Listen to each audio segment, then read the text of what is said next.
नमस्कार दोस्तों, मैं आपका स्वागत करता हूं अपने YouTube चैनल ऑटोमेट पर, जहां पर आज हम जानेंगे कि लिस्ट क्या होता है एंड उसका उपयोग क्यों किया जाता है। तो लिस्ट एक डेटा स्ट्रक्चर है जो होल्ड करता है आइटम्स के कलेक्शन को। तो जब भी कोई प्रोग्रामर अपनी प्रोग्रामिंग शुरू करता है या कोई कोड लिखना शुरू करता है, तो सबसे पहले जो उसके दिमाग में चीज़ आती है कि वो कौन सा डेटा स्ट्रक्चर यूज़ करेगा अपनी प्रोग्रामिंग के लिए। तो बहुत सारे ऑप्शंस होते हैं, एरे है, लिस्ट है, लिंक लिस्ट है, स्टैक है, क्यू है। तो ऐसा कौन सा डेटा स्ट्रक्चर वो यूज़ करे, वो उसको जानना होता है सभी तरह की सिचुएशंस एंड कंडीशंस को देखते हुए। तो ऐसी ही एक कंडीशन होती है कि आप मान लीजिए कि आपको बहुत सारी वैल्यूज़ स्टोर करनी है किसी चीज़ में एंड फिर आप उसको एक एक करके आइटरेट करना चाहते हो, राइट। बट आपको नहीं पता कि उसका साइज़ कितना बड़ा हो जाएगा फ्यूचर में। कंसीडर करते हैं कि अभी आपने डिसाइड किया कि मेरे को 50 आइटम स्टोर करनी है, बट ये हो सकता है कि फ्यूचर में वो 55 हो जाए, 60 हो जाए, या नंबर और भी ज़्यादा इंक्रीज हो जाए। तो उस कंडीशन के लिए, उस सिचुएशन के लिए जो डेटा स्ट्रक्चर हम यूज़ करते हैं वो है लिस्ट। लिस्ट का सबसे इम्पॉर्टेंट और सबसे बेनिफिशियल फैक्टर यही है कि list automatically grow in size. आपको कोई प्री डिफाइंड साइज या प्री डिफाइंड वैल्यू बताने की ज़रूरत नहीं है। जब आप लिस्ट बनाते हैं, लिस्ट को आप जितना मर्जी चाहे बढ़ा सकते हैं, वो अपने आप साइज़ बढ़ाती रहती है। तो आपको जहाँ पे आपका डायनेमिक साइज़ इंक्रीज़ हो रहा है, वहाँ पर आपको जो डेटा स्ट्रक्चर यूज़ करना है वो आपको यूज़ करना है लिस्ट। एरे के अंदर साइज़ ऑटोमेटिकली ग्रो नहीं होता है। तो अगर आपने शुरुआत में बता दिया कि मुझे 3 वैल्यूज़ ही स्टोर करनी है, तो वो सिर्फ 3 वैल्यूज़ स्टोर करेगा। फोर्थ वैल्यू जब आप स्टोर करने की कोशिश करोगे तो वो आपको एरर थ्रो कर देगा। तो आपको उस सिचुएशंस के अंदर लिस्ट यूज़ करनी है।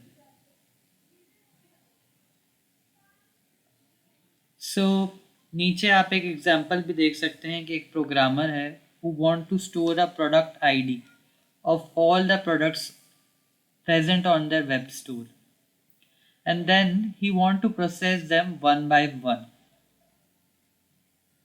प्रोडक्ट्स कभी भी इंक्रीज हो सकते हैं। आज 10 प्रोडक्ट्स हैं स्टोर में, तो कल 20 हो सकते हैं, 30 हो सकते हैं, जितने मर्जी हो सकते हैं आगे जैसे जैसे हम जाते जाएंगे। तो कौन सा डेटा स्ट्रक्चर उस प्रोग्रामर को यूज़ करना चाहिए, ये सोचकर कि आज और कल दोनों में वो फ़ायदेमंद हो। तो कौन सा डेटा स्ट्रक्चर वो यूज़ करेगा? वो यूज़ करेगा लिस्ट। तो ये चीज़ हमें समझ में आ गई कि हमें लिस्ट क्यों यूज़ करनी है। अब जानते हैं कि UI पाथ के अंदर जब हमें लिस्ट यूज़ करनी है तो उससे पहले क्या ज़रूरी होगा। तो सबसे पहले हमें एक नेम स्पेस इंपोर्ट करना पड़ता है जिसका नाम है system.collections.generic_list ऑफ टाइप T। तो ये नाम जानकर बहुत लोग कंफ्यूज हो जाते हैं कि ये क्या चीज़ है, क्यों यूज़ कर रहे हैं हम, क्या ज़रूरत है इसकी सबसे पहले इंपोर्ट करने की। कई सारे स्टूडियोज़ में ये ऑलरेडी प्री इंपोर्ट होता है एंड कई जगहों पर ये इंपोर्ट नहीं होता, तो आपको इंपोर्ट करना पड़ता है। तो इसका मतलब क्या है, हम इसको बिल्कुल डिटेल में जानेंगे कि system.collections.generic.list आखिर है क्या। तो हम इसको स्टेप बाय स्टेप जानेंगे। First is system. सिस्टम क्या है? ये एक नेम स्पेस है जिसके अंदर आपकी फंडामेंटल क्लासेस या बेस क्लासेस होती हैं। तो कोई भी महल खड़ा करना हो या कोई भी घर बनाना हो तो उसकी नींव मजबूत होनी चाहिए। तो जो नींव है वो कहाँ से आ रही है, हमारी इस सिस्टम नेम स्पेस से। इस सिस्टम के अंदर वो सारी फंडामेंटल क्लासेस हैं और वो सारी बेस क्लासेस हैं जो कि यूज़ कर सकते हैं हम। उसके बाद बात आती है सिस्टम के बाद कलेक्शंस में। तो कलेक्शंस क्या होती हैं? कलेक्शन एक स्पेशलाइज्ड टाइप की क्लास है जो आपका डेटा स्टोर करने और डेटा रिट्राइव करने में हेल्प करती है। एंड सेकंड चीज़ ये क्या करती है, ये आपकी मेमोरी जो है वो डायनेमिकली एलोकेट करती है। तो मान लो आपने आज रैम में थोड़े से एलिमेंट स्टोर करने हैं, तो उनको डायनेमिकली स्पेस देने के लिए ये लाइब्रेरी और ये क्लास हम लोग यूज़ करते हैं। Third one is generic. Now generic जैसा कि आप लोग जानते हैं, it means a general thing. तो what this class do is, this class adds a special wrapper on this system dot collections। तो ये जेनरिक चीज़ क्या करती है, इसकी हेल्प से जितने भी क्लासेस या मेथड्स या जो भी लिखा गया है सिस्टम डॉट कलेक्शंस के अंदर, वो आपको किसी भी डेटा टाइप के ऊपर काम करने के लिए अलाउ कर देगा। ओके, तो system means a base, collections means वो क्लासेस जो डेटा स्टोर और रिट्राइव कराएंगी, एंड जेनरिक मीन्स जो आपकी हेल्प करेगी उस क्लास को या उस मेथड को किसी भी डेटा टाइप पर काम करने के लिए।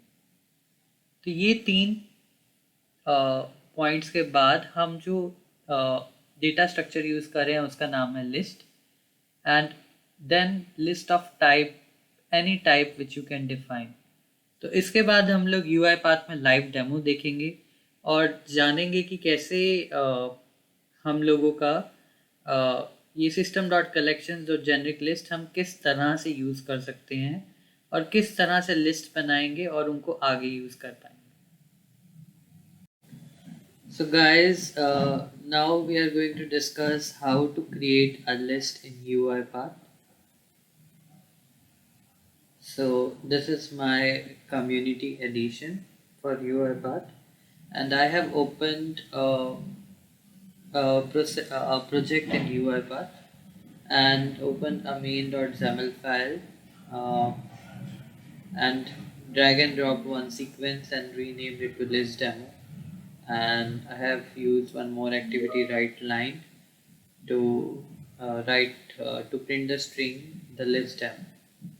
So now let's see what we have discussed. The namespace system.collections.generic is already present in UiPath, or we need to import that. So that here on the bottom there are three values, variables, arguments and imports. So you can go to imports and can check whether system.collections.generic is present in the list or not. As you can see, it is already present, so we don't need to import. For importing it, you just need to type here the same name, system.collections.generic, and it will be automatically imported. So this will be the process. Now let's see how can we create a new list and can initialize it. So for creating a new list, create a variable with your name mylist, and in the variable type go and select browse for types. In browse for types, type system dot collections dot generic. In generic, go and select the last option which you can see is list. So once you select list, you will get this drop down to select the data type of what kind of list you want to create. So as we know, this class has a generic thing, which means it can help you to create any kind of list which can have any kind of data type like string, integer. So you can select any one from it. So we are selecting string as of now, and just press OK button. After pressing the OK button, you need to give some default value to it. So the default value, we will initialize the list with some blank value. we will initialize the list as blank, so we will type new and then we will type list and then bracket open, type of and the data type which you have created, so string. So in this way your list is created and initialized as a blank list. Okay, now we will add some items in the list. So there are some predefined methods in UiPath. So how you can go there? So when you open UiPath, go to the activities. In activities, you will find the system tab. In system tab, go to activities, and in the activities, go to statements. So in statements, you will find all kind of activities which you can use with this list collection. So the first thing which you are seeing, add to collection. So just drag and drop add to collection. You can directly type here as well, add to collection. Once you are aware with the name, you can just type and then you can just drag and drop the same activity, add to collection. So in the properties tab, you need to give the collection name. So I'm giving my list the name which we have just created. And item, as we know, it is of string type. So in the type argument, we will select string, and then in the item, we will give some name like test1. So in this way, first item will be added to your list. So here I have created one flow already in which I am going to demonstrate 4 different kind of methods. First one is add to collection, remove from collection, exist in collection, and clear collection activities for that list. So add to collection will be used for adding the values which we have just seen. You need to give the collection name, the item, and the type. So I have added 2 items. First item I have added as apple, and second item I have added as banana. Then another method is remove from collection, which is entirely same as add. तो आपको क्या करना है कि collection के अंदर collection का नाम देना है माई लिस्ट, एंड जो भी आइटम को आपको रिमूव करना है आप वो आइटम का नाम यहाँ पर डालेंगे, एंड नीचे टाइप आर्ग्यूमेंट स्ट्रिंग, बिकॉज हमारी पूरी की पूरी लिस्ट जो है स्ट्रिंग है। तो इस एक्टिविटी से वो आइटम आपकी लिस्ट से रिमूव हो जाएगी। Third is exist in collection. Sometimes it happens कि आपको जानना होता है कि क्या वो वैल्यू उस कलेक्शन में प्रेजेंट है, लिस्ट में प्रेजेंट है या नहीं। तो इसके लिए भी सिंपल है, कलेक्शन का नाम दीजिए, आइटम दीजिए जो आप सर्च करना चाहते हैं, और टाइप आर्ग्यूमेंट आपको स्ट्रिंग सेलेक्ट करना है। इसमें रिजल्ट पैरामीटर है, रिजल्ट एक बूलियन वैल्यू होगी यहाँ पे, ट्रू और फॉल्स। ट्रू होगा तो इसका मतलब आइटम प्रेजेंट है उस लिस्ट में, और फॉल्स है तो उसका मतलब आइटम उस लिस्ट में प्रेजेंट नहीं। Last one is clear collection. Clear collection के अंदर आपको लिस्ट का नाम देना है और टाइप बताना है, इससे आपकी पूरी की पूरी कलेक्शन क्लियर हो जाएगी। तो ये पूरी की पूरे कॉमन मेथड्स हैं लिस्ट के। अब हम इनको स्टेप वाइज देखेंगे कि ये एक्शन में कैसे हो रहे हैं। तो उसके लिए हम डिबग में जाएंगे और स्टेप इनटू करके हर एक स्टेप में देखेंगे कि क्या क्या वैल्यूज हमारी पॉपुलेट हो रही हैं। सो मैंने स्टेप इनटू स्टार्ट किया है। सो जैसे कि आप देख पा रहे हैं, ये अब हम स्टेप इनटू करेंगे फर्स्ट। तो अभी हमारा ऐड टू कलेक्शन चला नहीं है, बट हमारे वेरिएबल्स में हमने लिस्ट ऑलरेडी बना रखी है जिसको इनिशियलाइज किया था new list of string. So initially इसकी वैल्यू क्या होनी चाहिए, ब्लैंक होनी चाहिए। तो आप यहाँ पर देख सकते हैं कि माई लिस्ट के अंदर कोई भी वैल्यू नहीं है, ये अभी ब्लैंक। अब मैं यहाँ पे स्टेप इनटू करूँगा। स्टेप इनटू करने के बाद आप देख सकते हैं कि माई लिस्ट के अंदर एक वैल्यू आ गई है जो हमने दी थी एप्पल। सिमिलरली हम स्टेप इनटू करेंगे तो हम देखेंगे लिस्ट के अंदर 2 वैल्यूज आ गई हैं, एक एप्पल है और एक बनाना है। नेक्स्ट हम स्टेप इनटू करेंगे जो कि रिमूव फंक्शन है। हम एप्पल को रिमूव कर रहे हैं।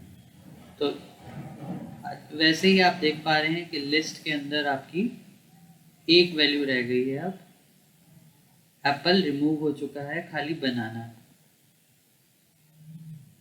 सिमिलरली हम स्टेप इनटू करेंगे एग्जिस्ट फंक्शन के लिए। इसमें हम चेक करेंगे कि क्या एप्पल लिस्ट में प्रेजेंट है या नहीं।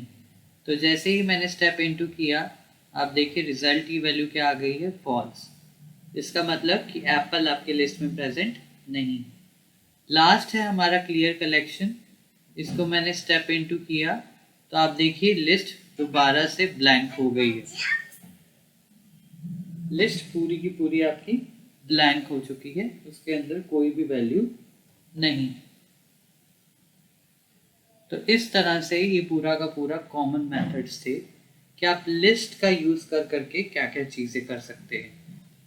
इसके बाद एक एडवांस टॉपिक है, दो एडवांस टॉपिक हैं जिसके अंदर हमेशा कंफ्यूजन रहती है कि हमारे पास कोई स्ट्रिंग है जिसको हमें कन्वर्ट करना है लिस्ट में, या कोई लिस्ट है जिसको हमें कन्वर्ट करना है स्ट्रिंग्स में। पूरी की पूरी लिस्ट को हमें सिंगल स्ट्रिंग में कन्वर्ट करना है, तो हम उसको कैसे कर सकते हैं। तो सबसे पहले मैं एक assign activity drag and drop करी है, जिसके अंदर मैंने एक टेस्ट स्ट्रिंग लिया है, जिसकी वैल्यू मैं आपको दिखाता हूँ। इसकी वैल्यू है we are watching automate YouTube channel.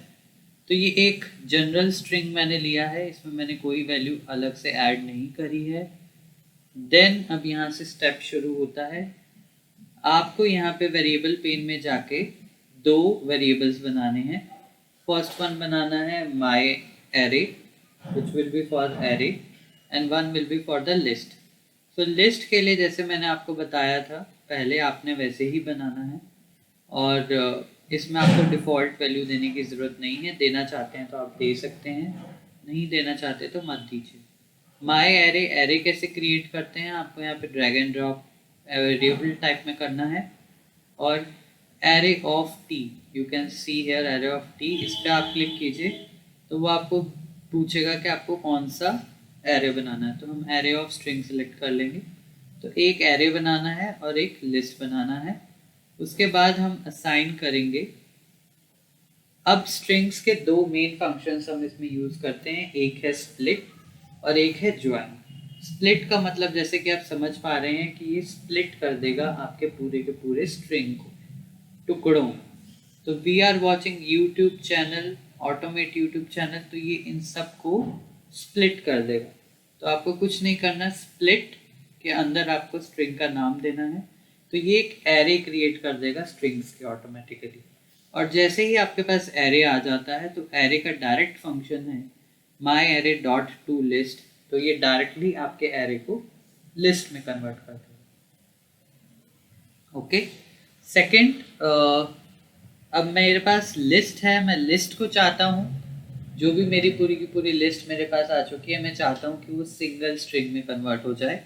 तो उसके लिए आपको कुछ नहीं करना, आपको मेथड यूज करना है स्ट्रिंग डॉट ज्वाइन, एंड उसके बाद आपको एक डीलिमिटर देना है। डीलिमिटर का मतलब होता है कि आप जो उस लिस्ट के अंदर आइटम्स हैं उनको कैसे सेपरेट करके प्रिंट कराना चाहते हैं। क्या आप उनके अंदर स्पेस दिखाना चाहते हैं या आप उनके अंदर कुछ और दिखाना चाहते हैं। तो मैंने यहाँ पे कॉमा यूज़ किया है कि मेरी जितनी भी वैल्यूज़ हैं वो सिंगल स्ट्रिंग में आए, बट वो कॉमा सेपरेटेड हों। और उसके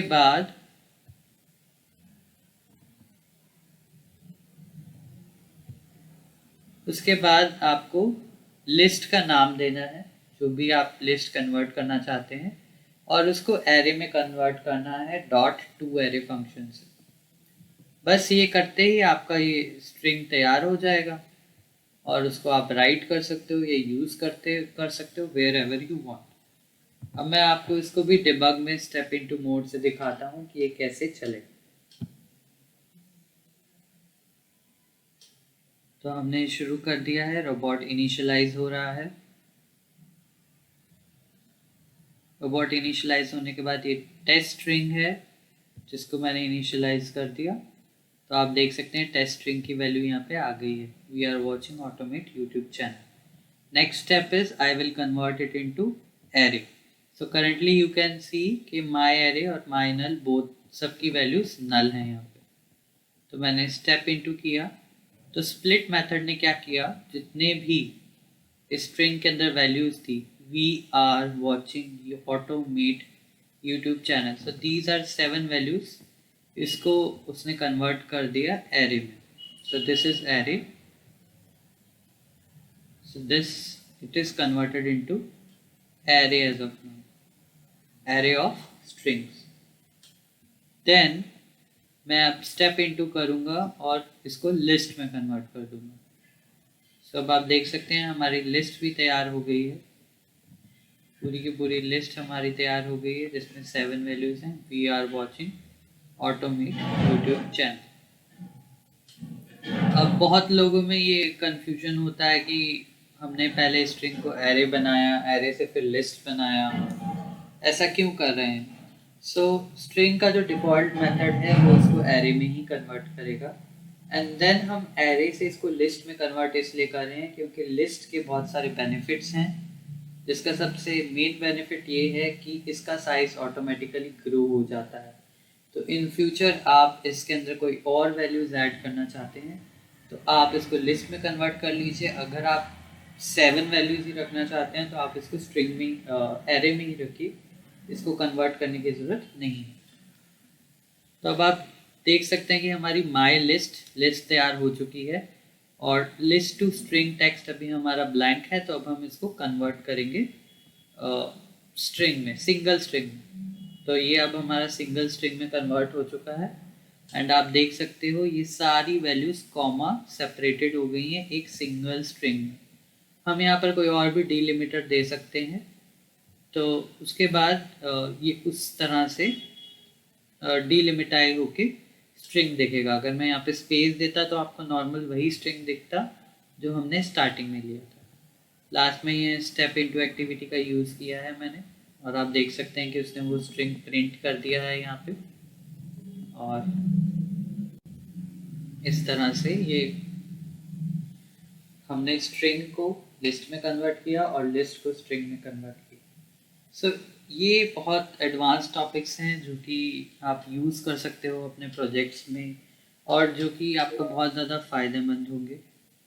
एंड आप मुझे कमेंट करके बता सकते हैं कि आपको और कौन सी इंटरेस्टिंग वीडियोस देखनी है या ऐसे कौन से टॉपिक्स हैं जिसके अंदर आपको प्रॉब्लम होती है। And finally please like and subscribe to my channel. Thank you.